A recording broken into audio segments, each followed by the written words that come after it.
Hello friends, गीरमध्ये आमच्या राहण्याचा आज दुसरा दिवस होता आणि आज होती आमची गीर सफारी. त्यामुळे सफारीला जाण्यासाठी सगळे तयार होते आणि लहान मुलं तर खूप एक्साइट होते. सो तुम्हाला मी लास्ट ब्लॉगमध्ये बोलली होती की आम्ही जिथे स्टे केला आहे ते प्रॉपर जंगलात हॉटेल आहे. सो हे बघा, रात्री तर काही दिसलं नाही आणि फायनली आम्ही पोहोचलो आहोत गीर सफारीसाठी. आम्ही बसमध्ये जाणार होतो सफारी करायला, कारण की लहान लहान मुलं होतो, त्यामुळे जीप वगैरे आम्ही काही घेतली नाही. तुम्ही जर सफारीला जात असाल आणि तुमच्याबरोबर लहान मुलं असतील तर तुम्ही बसमधूनच जा, कारण की बसमध्ये एकदम सेफ्टी असते. आणि ही वाली बुकिंग तिथे जाऊनच होते, ऑनलाईन होत नाही. सो आम्ही आता एंटर केलंय प्रॉपर जंगलमध्ये. आमचं फक्त एकच चुकलं की आम्ही दुपारच्या टाइमला आलो, त्यामुळे सिंह आणि हे चित्ता वगैरे सगळे झोपले होते दुपारचे, एकदम मस्तपैकी पोटभर जेवून झोपले होते. गीर सफारी करून झाल्यानंतर आम्ही इथून निघालो आणि डायरेक्ट पोहोचलो जुनागडला. मी फर्स्ट टाइम गिरनारला जाणार होती आणि रोपवे मध्ये सुद्धा पहिल्यांदाच बसणार होती. रोपवेची तिकीट्स वगैरे काढून झाल्यानंतर इथे सगळं असं आपल्या ग्रुपचा एक फोटोज काढतात आणि त्यानंतर आपल्याला आतमध्ये सोडतात. इथे खुश पण आम्ही तेवढंच होतो आणि तेवढीच भीती पण वाटत होती की पहिल्यांदा असं वर जाणार आहे, एवढं असं चढणार आहे. इथे गर्दी अजिबात नसल्यामुळे आम्हाला सगळ्यांना असं सुटसुटीत बसवलं होतं.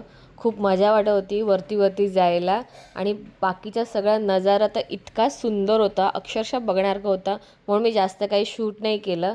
खूप मस्त वाटलं जायला वरती. त्यानंतर आम्ही सगळे पोचलो माताजीच्या मंदिराजवळ आणि खरं सांगते इथे इतकं शांतता वाटलं ना, म्हणजे खाली इतकं गरमी होती, इतकं गरम होतं, तेवढंच वरती आल्यावर असं मस्त थंड असं वातावरण होतं. आणि हे आहे आपलं दत्तात्रय मंदिर. खूप छान असं या वातावरणात बसून झाल्यानंतर आम्ही पुन्हा निघालो रोपवेने. आणि आता मुलं वेगळी आणि मुली वेगळी असं बसलो होतो. परत मला भीती सुरू झाली, कारण मी जत्रेमध्येही कुठल्या आकाश पाळण्यामध्ये वगैरे बसत नाही. सो गिरनार दर्शन झाल्यानंतर आम्ही तिथून निघालो आणि तिथून आम्ही थेट पोहोचलो परत राजकोटला. सो राजकोटला आल्यानंतर आम्ही कुठल्या देवाचं पुन्हा दर्शन करायला जाणार आहे हे बघायला तुम्ही पुढचा पार्ट बघायला विसरू नका.